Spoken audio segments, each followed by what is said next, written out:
عمرك حسيت انك بتجري طول اليوم، بتجري ورا فلوس، ورا شغل، ورا مستقبل، بس في الاخر بتحس ان قلبك فاضي؟ عمرك سألت نفسك هو انا عايش ليه؟ هو انا عايش علشان الدنيا، ولا عايش علشان الاخرة، ولا عايش علشان ايه بالظبط اصلا؟ عايز اكلمك في موضوع مهم قوي، موضوع التعلق بالدنيا. حاجة بتدخل القلب واحدة واحدة، ومن غير ما نحس بتسرق مننا راحتنا وسكينتنا وقربنا من ربنا سبحانه وتعالى. بسم الله الرحمن الرحيم.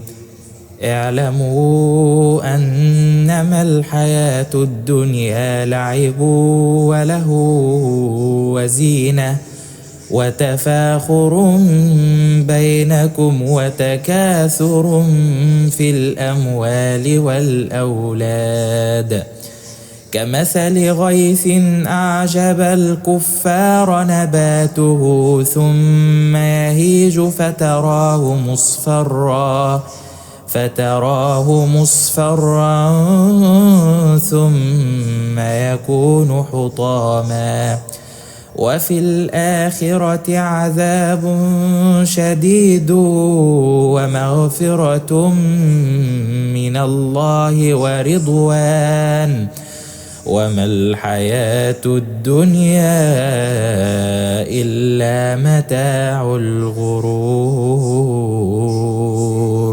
بالعقل كده ربنا سبحانه وتعالى بيقول لنا ان الحياة الدنيا لعب وله وزينة، سباق فلوس وولاد، وبعدين يشبهها بزرع اخضر بيفرح وبعد شوية يصفر وبعدين يبقى هشيم ولا اي حاجة، وفي الاخر يقول لك وما الحياة الدنيا الا متاع الغرور. يعني متاع يخدعك، يضحك عليك، يشغلك عن الاهم اصلا. وفي حديث عن النبي عليه الصلاة والسلام بيقول لك الدنيا سجن المؤمن وجنة الكافر. يعني المؤمن دايما هو عايش في الدنيا حاسس ان هو مقيد بالحلال والحرام، مقيد بالضمير، مقيد بالخوف من ربنا سبحانه وتعالى، مقيد بالآخرة. إنما الكافر أو اللي ناسي الآخرة أصلا، الدنيا بالنسبة له جنة، بيعمل اللي هو عايزه وبيستمتع وبيجري ورا شهواته ولا حاطط في دماغه أي حاجة أصلا. وفي حديث تاني عن النبي عليه الصلاة والسلام بيقول لو أن لابن آدم واديا من ذهب لأحب أن يكون له واد ثاني ولا يملأ عين ابن آدم إلا التراب ويتوب الله على من تاب. يعني الإنسان عمره ما بيشبع، معاه 10 عايز 1000، معاه 1000 عايز مليون، وهكذا. طب وفي النهاية ولا أي حاجة، ولا يملأ عين ابن آدم إلا التراب، يعني القبر. في الآخر كلنا هنموت. في قصة عن أبو بكر الصديق رضي الله عنه. بلال بن رباحة رضي الله عنه كان عبد، وأول ما أسلم اتعذب عذاب رهيب. كانوا بيطلعوه في عز الحر ويحطوه على الرمل السخن ويحطوا صخرة كبيرة فوق صدره ويقولوا له اكفر بمحمد، وهو يفضل يقول أحد أحد. ولما أبو بكر الصديق رضي الله عنه شاف المنظر ده ما استحملش وراح دفع فلوس كتير جدا واشترى بلال بن رباحة رضي الله عنه وحرره لوجه الله. يعني استخدم فلوسه مش علشان يعيش في رفاهية، لكن علشان ينقذ إنسان من العذاب. وبلال رضي الله عنه بعد كده بقى مؤذن الرسول صلى الله عليه وسلم، وصوته بقى رمز من رموز الإسلام. فدايما ما تقعدش تفكر في الدنيا، استخدم فلوسك فيما يرضي الله سبحانه وتعالى، اعمل لآخرتك يعني. وكمان عبد الرحمن بن عوف كان من أغنى أغنياء الصحابة، فلوس وتجارة وقوافل وثروة كبيرة جدا، لكن قلبه ما كانش متعلق بالدنيا. كان بيتصدق بالآلاف ويطعم الفقراء ويجهز الجيوش ويساعد المحتاج. وفي مرة بكى، كان خايف إن نعيمه في الدنيا يكون بيقلل من نعيمه في الآخرة. فأنا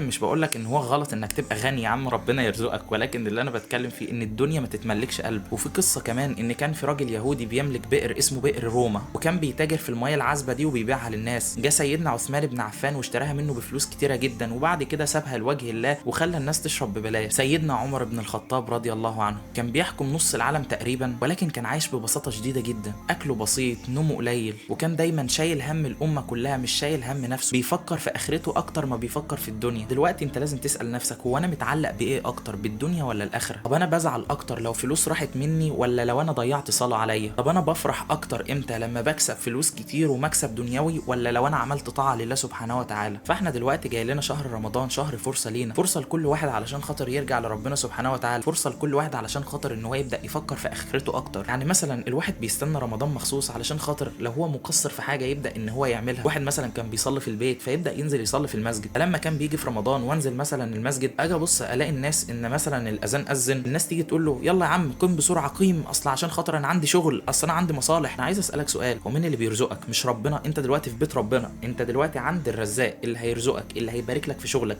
اللي هيبارك لك في فلوسك، اللي انت من غيره ولا اي حاجه اصلا. انت مستعجل على ايه؟ انت ممكن تستعجل واللي هو تصلي يلا انا بصلي جري جري علشان خاطر الحق الشغل، وتروح الشغل تلاقي نفسك خسران. ليه؟ لان هو الرزاق هو ربنا. فانت لازم تدي ربنا حقه علشان ربنا يكرمك. تبدا شوف ايه اللي انت مقصر فيه من دلوقتي. شوف مثلا لو انا بعمل ذنب ذنب معين، لا انا ان شاء الله في رمضان هبطل الذنب ده. انا مثلا عايز استمر على طاعه معينه، عايز ان انا اقيم الليل، عايز ان انا استمر على قراءه القران، عايز ان انا اطلع صدقه، عايز استمر على الحاجات دي كلها. رمضان فرصه لينا كلنا. الانسان فينا بيستنى رمضان حرفيا علشان خاطر ان قلبه من الهم اللي شافه طول السنه ومن الذنوب اللي على القلب ومخليه قلب الواحد اسود طول ما هو بيصلي، ما هوش حاسس بالصلاه. حرفيا الواحد بيستنى شهر رمضان ده عشان خاطر يغسل قلبه، يبدا ان هو يرجع لربنا تاني، يبدا ان هو يحس ان هو انسان جديد من تاني. انت اول ما بتخلص رمضان بتطلع من رمضان بتحس ان انت انسان جديد خالص، لحد ما تدخل بقى في الدنيا واللي هو الشيطان بقى يبدا يجي يخليك تدخل في حاجات مش كويسه، ونفسك الاماره بالسوء وحوارات تانية خالص، تبدا انك ترجع تاني. فاحنا عايزين رمضان ان الواحد يحاول ان هو يرجع كويس تاني. انا مش شيخ وانا ممكن اكون اكتر المقصرين، انا انسان واي واحد فينا بيغلط، ولكن الواحد بيستنى رمضان علشان خاطر ان هو يكون انسان كويس، وان هو يحاول ان هو يرضي ربنا سبحانه وتعالى. احنا الواحد مش ضامن عمره. كل شويه الواحد بيجي يفتح الفيسبوك او كلام من ده، يجي يبص يلاقي شاب صغير جدا مات، توفاه الله يعني. طب وبعدين يعني الموت ملوش سن اصلا. ممكن دلوقتي تلاقي نفسك خلاص انت ما تكملش الفيديو ده اصلا، او انا ما كملش الفيديو والاقي نفسي موت ملوش سن. فهو الواحد على الاقل خلي عندك النيه انك تكون انسان كويس، ما تكونش جاهل لكل حاجه. فربنا يتوب علينا جميعا يا رب، ويكون رمضان الجاي ده يعني حرفيا نقطه تغيير لينا كلنا. ومش عايز اطول عليك اكتر من كده، يلا سلام.